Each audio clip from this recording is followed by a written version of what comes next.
You are now listening to Nailed It, the Orthopedic Surgery Podcast. Emma, welcome to the Nailed It Ortho Podcast. So happy to have you on. Thank you for having me, Dr. Cole. I'm excited to be here tonight. Yeah, and today we're going to talk a little bit more about student loans, which is something that almost 99% of the people listening to this podcast have. And then we'll talk about like some good ways to approach it. I know we were talking briefly, and there's some like litigation things going on that I didn't even know about. So we'll probably educate people and let them know about some of those things. So we have a quite some things to talk about. We do. It's going to be a full podcast, that's for sure. And I'm hoping that the listeners, I really want this to be educational, but I really want to give the listeners some like really pro tips of advice that they can really act on too. So I'm looking forward to this episode and to be with you here tonight, Dr. Cole. And so I guess just giving the people a little bit of background, what got you into the whole kind of physician, student loan, that kind of in this industry you're in? What got you into it? Yeah. So long story short, I grew up super low income, had to take out loans for undergrad and grad school. And I just remember feeling really alone with it and really being confused by the whole system, like not knowing how public service loan forgiveness worked or even which repayment plan to be on. And so I really kind of dove into student loans as I was about to graduate from graduate school. And it kind of became a passion area. Personal finance in general did. And eventually, through a winding road career path, I ended up at the University of Wisconsin's medical school in their financial aid office. And then that kind of grew into more of a director role where I really took the lead on developing curriculum and programming and advising on student loan repayment, knowing how complicated it is, but how important it is, especially for med students graduating with usually 6 figures of student loan debt. Oh, yeah. 6 figures sounds about right for most listening to this. And so what are, I guess, just being there, what are just the common questions that you get, right? Like, what are the most common, like, student loan things that you get? And I know it may differ based on the year of training that the people are at, or, versus medical school versus resident versus attending. But what are some common questions that you get? Yes, great question. So a lot of my clients, or I guess even, rewinding to when I was at the UW, and now I have my own student loan practice. I probably should have mentioned that too. But working with like everyone from like current med students on to like now I work with mostly residents and fellows. A lot of the questions are, which repayment plan should I be on? Because there are a handful of the different income-driven repayment plans. And so it can be difficult to know which one might be the best choice for someone. Another common question is, am I a good fit for public service loan forgiveness? Will it even be around in the next few years? I think that's a common question we're getting right now in today's political climate. And really, what's the best plan for me? Like, do I kind of go the public service loan forgiveness route and keep payments affordable in the meantime? Or should I just work on, paying them down more aggressively once I'm finally in attending? So that can be another really common question that I get for people, especially who are approaching the end of their training. Yeah, and I want to touch base on that last part that you just mentioned as far as the two different thoughts of like, do I just pay this back or aggressively pay it back? What are some of the different philosophies regarding paying it back, like in those ways that you mentioned, like aggressively paying it back as soon as you're an attending versus just taking it easy? Like, what are some of the philosophies behind it? And then like the benefits or the ups and downs of choosing each way to do it? Yes, great question. So I would say most of my clients are pursuing some sort of forgiveness. So either I have, especially for, physicians who are wanting to go into academics or a nonprofit hospital, I think public service loan forgiveness is a great option. So that can be one of the tracks. So the basic premise of public service loan forgiveness is that if you make payments on your loans for 10 years, while working for a qualifying employer like an academic hospital or a nonprofit hospital, which most hospitals are. I think 60% of hospitals are considered 501c3. Then the balance is forgiven. So all of the unpaid principal and interest is forgiven tax-free at the end of those 10 years. So it's a great option for a lot of physicians. Another route for forgiveness is through a 20 or 25-year income-driven repayment plan. And so that might be better for folks who are going into the private industry and can maybe tolerate having their loans around for a little bit longer. Because I think people hear the 20 to 25 years and they're like, oh my God, I just can't imagine having my loans around for that long. But then other people are like, hey, I don't even care. I want to continue living like a resident or a fellow, and I want to pay these down super aggressively. But of course, it's not a decision that can be made in a vacuum, because I really want to make sure that people are also saving for retirement. They're doing something nice for themselves and living a good life otherwise, and spending on things that make them happy. So there is a lot that goes into the decision, as I'm sure you know too, Dr. Cole.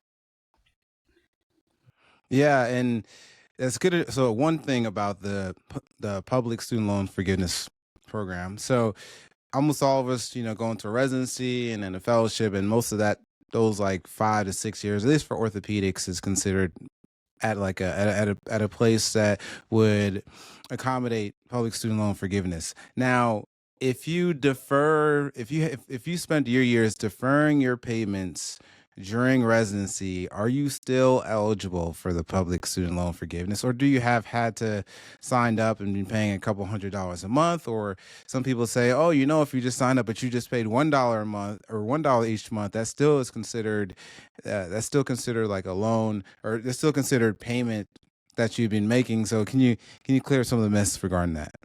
Yes, I'm so glad that you brought that up, Dr. Cole, because I hear these kind of rumors or these preconceived notions of what those payments mean.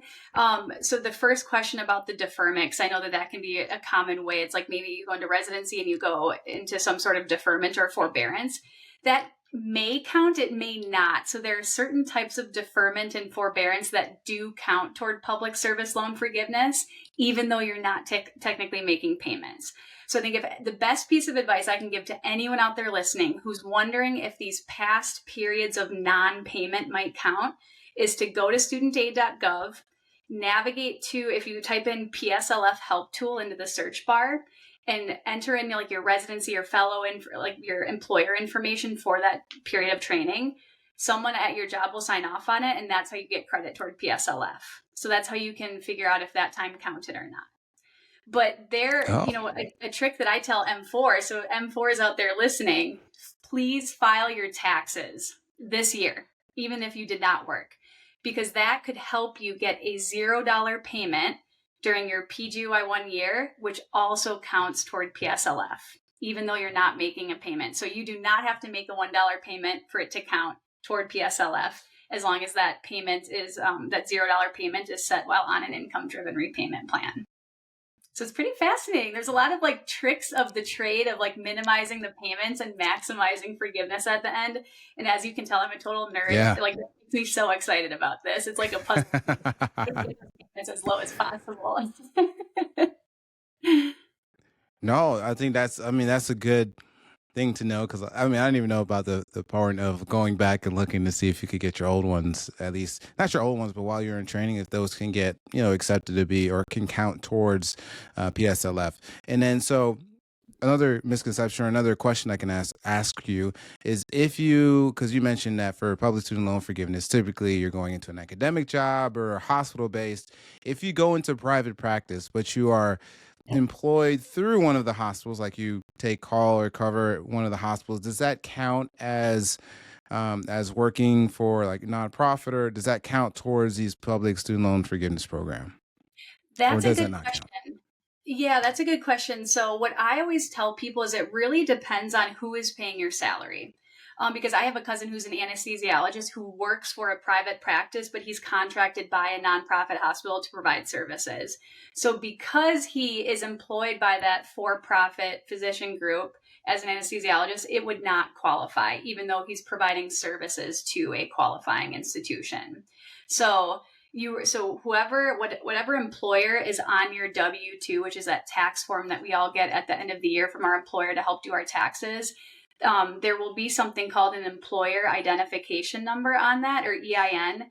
And that is what the Department of Education checks to see if they are listed as a nonprofit or a qualifying employer. And so in that situation, Dr. Cole, it sounds like that person would not qualify because they're not directly employed through the hospital. But quick caveat, there are some interesting things going on in California or Texas where you can't be like in California, you can't be directly employed by the hospital due to state laws. And so even if you're a 1099 employee for a hospital, that can now count because of how the laws were written in California. Oh, so, well, that's good to know. Yes, worth double checking. Absolutely. No, that's great and for those that listen. We have actually a ton of listeners from California, so I'm hoping they're taking notes and we'll start to at least go investigate some of these things that you're talking about. And so public student loan forgiveness, that's kind of one broad category. And then the other one is income repayment, like income-based repayment. And are there multiple different kinds of plans with the income-based repayment that people are using and trying to go towards one versus another? Yes, and that's where it can be really complicated because it's this umbrella term called income-driven repayment, and then there are different plans. Like there's the income-based repayment, like you mentioned. There's the pay-as-you-earn plan, and then there's the SAVE plan, which we'll talk about in a little bit because that's what's kind of wrapped up in this ongoing litigation, which is currently paused, or the plan is paused, I should say. And then the income contingent repayment plan. So for folks listening, I would ignore the SAVE plan because that's going away anytime soon because of this litigation, or it is going away sometime soon. So with the two plans that I really recommend that listeners look at for themselves if they're not already enrolled in them is the income-based repayment plan and then the pay-as-you-earn plan. So those are usually the two best plans for the majority of borrowers if we kind of ignore the SAVE plan for right now, knowing that that's going to go away sometime soon. And then depending on whichever plan someone is on, they could either be eligible for some type of loan forgiveness at the end of the 20-year or 25-year repayment period as of now. But that might also be impacted by the ongoing litigation. So we're hoping to know more in the next few months here. Okay. Well, that's good to know. And can you tell more about what's this litigation? What's all going? If you're somebody like me and you don't watch the news a lot, or you're not all the way up to date on more recent things that are going on, what is this litigation that you're talking about, and then why is this SAVE plan going away? Or you could just give us some more information about what's going on. Yeah. So long story short, so I wish I was a lawyer because like I spend so much time reading about this, but I feel like I wish I had a lawyer mind to probably explain it better. Yeah. But basically, a lawsuit led by Republican-led states basically said that the SAVE plan was unconstitutional. They didn't like that it would reduce monthly payments and lead to forgiveness sooner for borrowers. And so that litigation then, it's wrapped up in the court still, but the SAVE plan has been paused since July. And so for borrowers, you probably have some listeners listening to this podcast who are stuck in this ongoing SAVE forbearance where their payments have been paused. Interest has been paused because they tried to enroll on the plan or were forced to, but it does not count toward public service loan forgiveness or the 20 to 25-year forgiveness. So if you're listening to this, for folks in that situation should probably look at switching onto a different plan because it's only a matter of if not when that SAVE is going to go away. But yeah.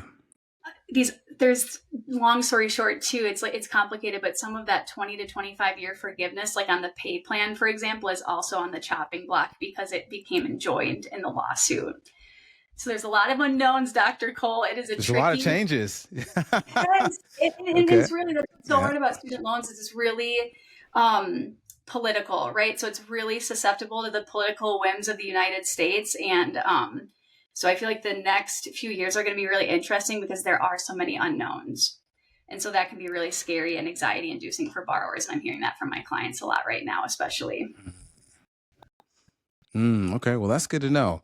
And so another question that a lot of us have is that, like, if you go and you log into I think it's Mohela now, or Mohila, I might be mispronouncing it, or the student aid site where you can go and pay all your loans or pay back all your stuff. If you go on there and you look at it, there'll be like 20 different loans on there with different percentages for depending on whatever you borrowed. Everybody's a little bit different. But at what point do you say, should you consolidate all those? What about like private loans, or, when people say, well, okay, we'll just take out a loan to pay all of that just at a lower interest rate. Is that feasible? Is that something people should be doing? Like, what can you put us on? Can you introduce us or educate us a little bit about that? Yeah, so that's a good question. So for anyone, two different things. So consolidation, it would be something that a borrower does through studentaid.gov. So you basically take out a new federal direct loan to repay all of your separate med school loans, for example. That could be a good option for some people, but it might not be. So that's where, when we talk about consolidation, I sometimes recommend it to new grads, actually, because it can help kickstart their time working toward public service loan forgiveness. So that can be an interesting kind of loophole that exists. For other people who are maybe not doing PSLF and maybe just are planning on aggressively paying off their loans, they could look at privately refinancing, which is meaning, like you said, Dr. Cole, go through a private lender, use that loan to pay off their med school loans, assuming that they can get an attractive interest rate, knowing we're kind of in a high interest rate environment right now.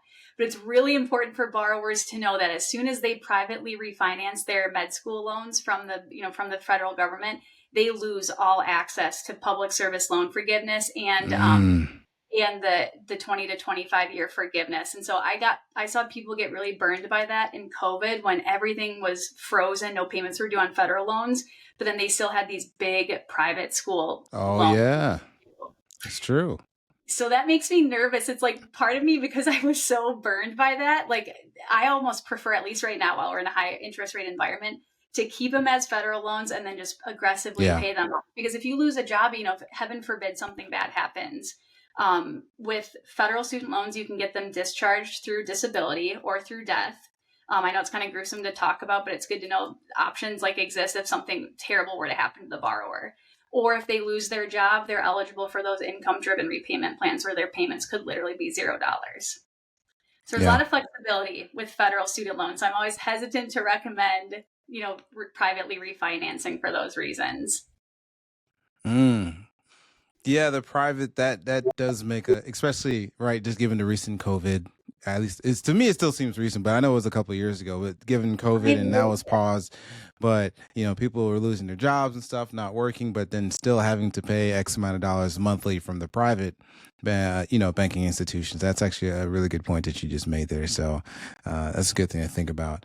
And so what are some, I guess, just general common pitfalls that you may see that people do when they're considering their loans? I'm sure I've made many of these pitfalls before, but what are some pitfalls that you see where you're like, don't do this? You can do 10,000 things, but you should probably not do this one or two thing.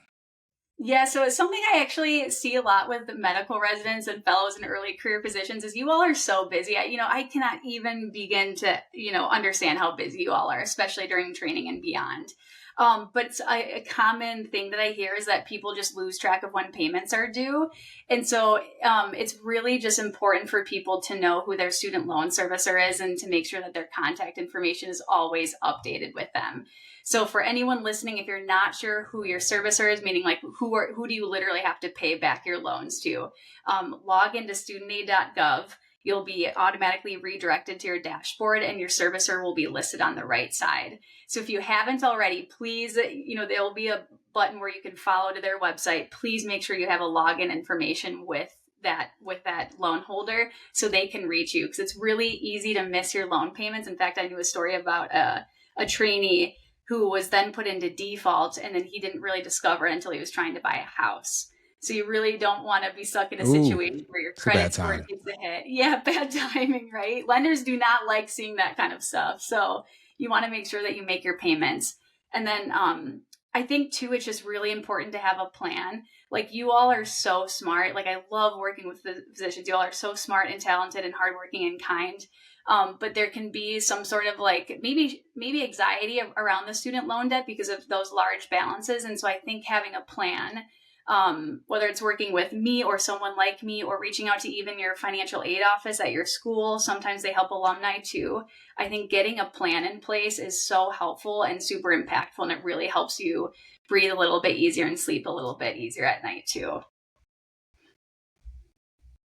Yeah, I agree, because a lot of times we are just taught how to, we're just taught the medicine side of things, right? Through most of our life, we're in school, we're learning medicine. And I mean, that's the main thing we need to know, but we don't really learn student loan stuff or finance stuff or anything until Sally Mae is knocking at the door asking for their money back. And then you try to figure out, oh, how do we do this? So I think I back up, or I agree on all those points that you just made. You should have a plan. And not saying that I do, but I agree that you should.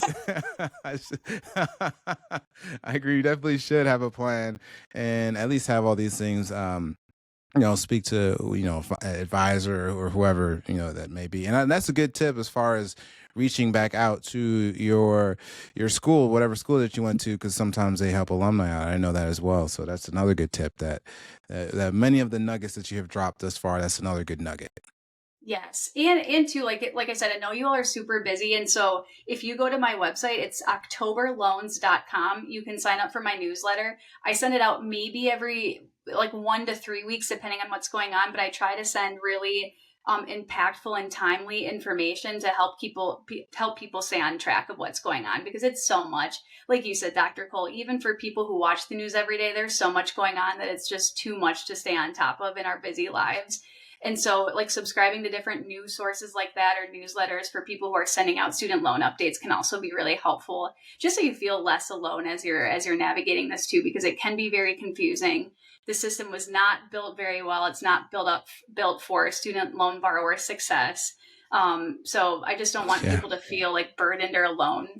Or make it, I don't want them to feel like it's their fault, because the system is not built super well. And it's not easy to navigate. And I know that from firsthand experience. And in fact, I still have struggles navigating it, and I do this for a living. So I feel like that says something right there too.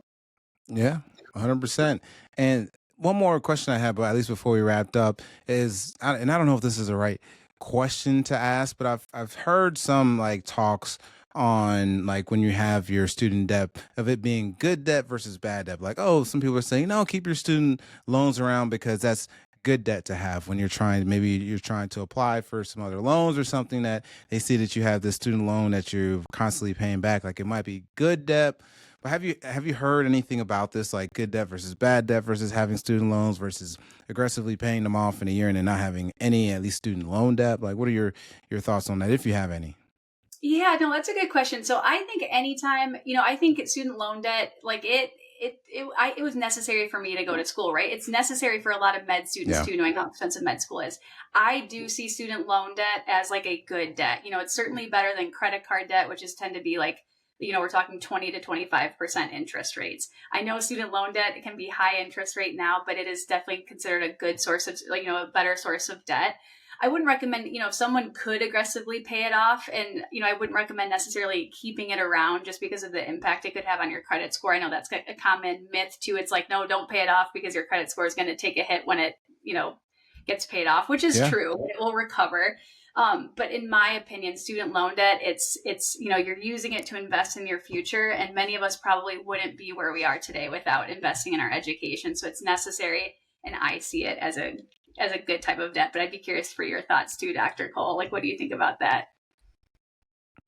No, I mean, I agree. And just for some of the same like reasons that you just said, like, you do have to invest in yourself, and it is good to have something that it shows that you're paying it back, right? Like you have these student loans that somebody can see that you've made payments on for X amount of time, and they also know that you seek, or at least this is a thought process I've heard, is that you've actually seeked out, or you've looked for further education, like higher education. And typically people that have loans from these higher education, like, going PhDs or MDs or JDs, whatever it is, typically will pay their or student loans back, or will pay whatever else they're getting a loan for back, right? So if it's like they're trying to get something out for a mortgage that, oh, okay, well, this person has accrued however many 100,000 in debt for physicians or to be X, Y, and Z, so they're maybe more likely to pay this back. So I don't know. It's something I'm still learning myself, but those are just kind of some of the thoughts and things that I've heard behind kind of the whole general topic. Yeah, and I'm actually glad that you brought that up too, Dr. Cole, because that's another thing I want to mention, because I know folks listening might be interested in buying a house maybe sooner one day. That's another thing about federal student loan debt, is when lenders look at your student loan debt, even if it's a big balance, they'll really look at these different ratios that compare your total debt, your debt to income ratio. So like, what are you spending on your monthly debt payments as it compares to your monthly gross income? And so if you're enrolled on an income driven repayment plan, you should still have a really favorable debt to income ratio to help keep those payments affordable. Because I know that's a common concern I hear from current medical students is, oh my God, I'm graduating with $300,000 of student loan debt. Like, will I ever be able to get approved for a house? And I want to say emphatically, yes. It's really important, though, to get on one of those income-driven repayment plans, especially during residency and fellowship, to help keep them affordable during that time. Yeah, no, I thought, again, I think it's been great. We talked about a good amount of stuff. Anything else you think that the people should know about, or, and, any other knowledge that you want to impart regarding student loans and paying these back?